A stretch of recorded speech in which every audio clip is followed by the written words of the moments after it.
How to optimize your PC's startup apps. Hello guys, this is Atticus and welcome back to another tutorial video. In today's video, I will teach you how you can optimize your PC's startup apps. So before we begin, if you're new to our channel, head down below and hit the subscribe button so you don't miss out on our future videos. Also press the bell icon so you get notified for when we release a new video.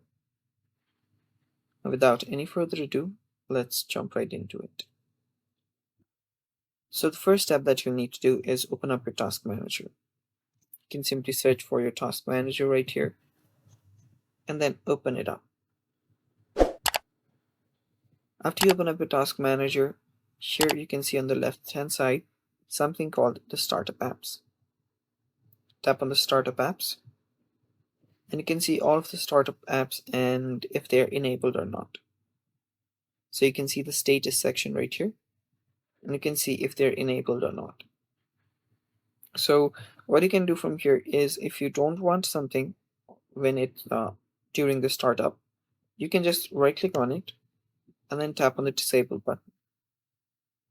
And if you do want something, so let's say that I want WhatsApp opening up when I open up my PC, I'll just right click here, tap on enable, and now WhatsApp will start or boot up whenever I boot up my laptop. And yeah, if I don't want it, I'll just come back here, then tap on it and disable it. And it's that simple.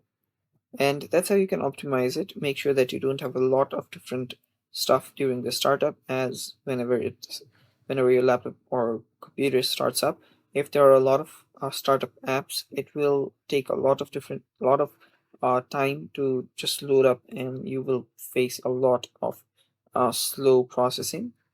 And yeah, that's how you do it. Thanks for watching. That's all for today's video. Stay tuned for more and bye bye.